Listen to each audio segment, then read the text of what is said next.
Dear colleagues, it's a pleasure to review currently available therapies for generalized pustular psoriasis. These are my conflicts of interest. The treatment of generalized pustular psoriasis is based on the clinical experience with plaque psoriasis. And when we look at various guidelines on the treatment of generalized pustular psoriasis, we see that the systemic treatments which are used in the treatment of chronic plaque psoriasis also are mentioned as treatment for generalized pustular psoriasis. For example, in the National Psoriasis Guidelines from the National Psoriasis Foundation in 2012, we see acitretin, cyclosporin, methotrexate, and infliximab as first-line treatment.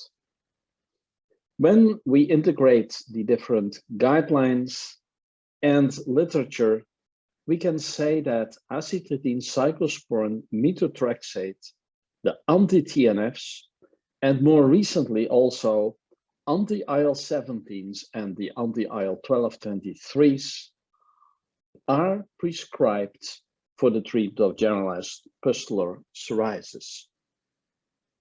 With respect to targeted treatments, it is important to realize that insights in the pathogenesis of generalized pustular psoriasis coincide with modes of action of targeted treatments. Anti-IL-36 treatments, the IL-36 receptor antagonist, spesolimab, imsidolimab, there will be another talk on this, is a targeted treatment for generalized pustular psoriasis. But the TNF inhibitors interfere with TNF, and we know that TNF is involved in the pathogenesis of generalized pustular psoriasis at several levels: the keratinocytes, neutrophils, T cells, dendritic cells. The anti-IL-23, they interfere with the IL-23, IL-17 pathway. And then the IL-23, IL-12 antagonists, they interfere with IL-23, IL-17 pathway, and in addition to that, to IL-12. IL-17 antagonists are used in the treatment of generalized pustular psoriasis and are part of the IL-23, IL-17 pathway. And then some treatments interfering with IL-1 signaling have been used with success in generalized pustular psoriasis.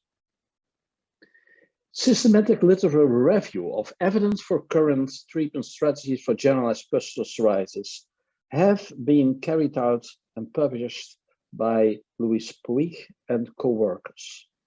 In the systematic literature review, with the time frame of the past 40 years, there were identified 1,427 publications and 114 were eligible for further screening. And what you see on the insert here is that in particularly between 2010 and 2020, there is an increase of publications on treatments in generalized pustular psoriasis. We see that actually 45% are case studies, retrospective studies 13%, and through clinical trials only 11%, which we can understand, as in each center, generalized pustular psoriasis is a fairly seldom condition. But on the world map, we see that studies are carried out across the globe in North America, Europe, and in Asia. Let's have a look at the evidence regarding the systemic treatments in generalized pustular psoriasis.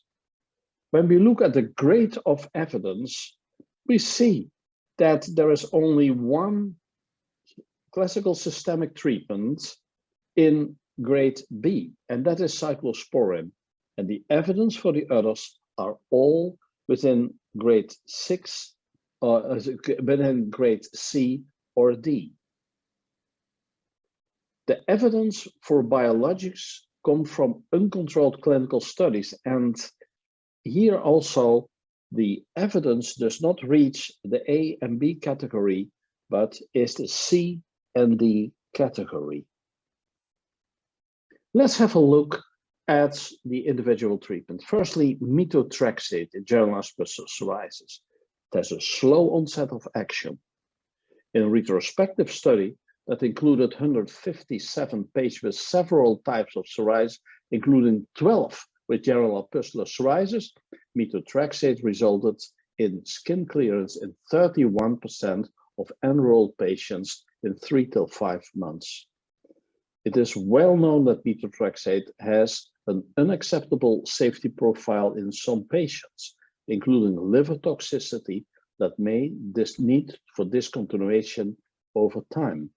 And that means that methotrexate provides a solution, but we have to supervise the patients very intensively, and we have to be aware of the possibility of serious side effects. Acitretin. The evidence that supports use of retinoids for treatment of patients with generalized psoriasis is limited. Again, information on a small group of patients, 15 patients. Important to realize the teratogenicity and also the hepatotoxicity, mucocutaneous and skeletal toxicity, and hyperlipidemia. Cyclosporin in generalized pustular psoriasis has been shown to be effective. However, the cumulative toxicity of cyclosporin means that always we are restricted to a treatment time of maximum 1 or 2 years. And then other non-biologics in generalized pustular psoriasis. Evidence is very limited, more anecdotal, but we try to find solutions in our patients. Mycophenolate mofetil, hydroxyurea, apremilast, colchicine. Some evidence available for efficacy, but it is trial and error.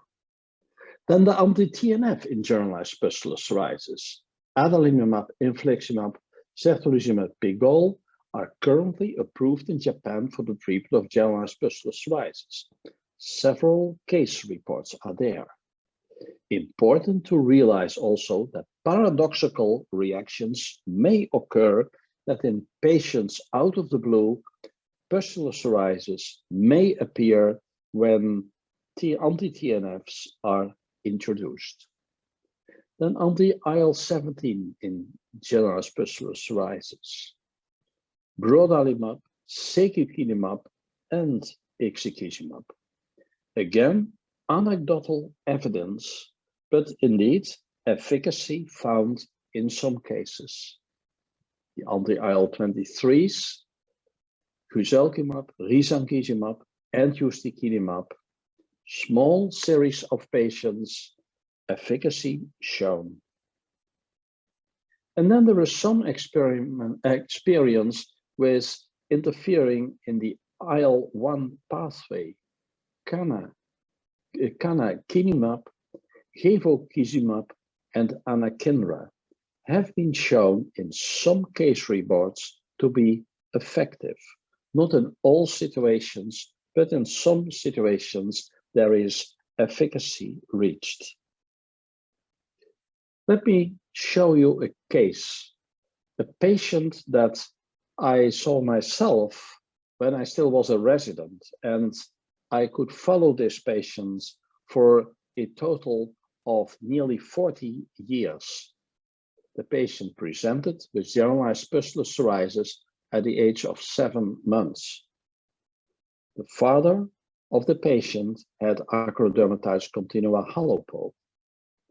During the course of the disease, I observed in this patient the typical aspects of generalized pustular psoriasis, starting with pustules followed by scaling, And later on, there were flares with annular pustular psoriasis and also some flares with exanthematic pustular psoriasis, but never this patient had chronic plaque psoriasis. I treated this patient with acitretin. And over the years, the treatment with acitretin proved to be effective, but nevertheless, there were relapses of and episodes of exanthematic pustular psoriasis. There is a high need for the treatment, for finding treatments that result in a rapid and complete resolvement of generalized pustular psoriasis. And dermatologists, when interviewed, 72% indicate that the available treatments are too slow to control flares. So we need more fast treatments. And 66% of dermatologists felt that available treatments do not adequately prevent new flares. And this is also what I showed in this case. There is control possible, but a better and more effective control is highly needed. So in conclusion, currently available treatments include systemics, non-biologics, and systemic biologics. The limitation of these treatments are, firstly, there is limited evidence for efficacy and safety from studies. We know there is a slow onset of efficacy. There can be residual disease activity, or there can be persistent symptoms after flare, and there can be relapses. Cumulative toxicity of classical systemics remains a point of concern, and there is a high need for the development of new targeted treatments. Thank you very much for your attention.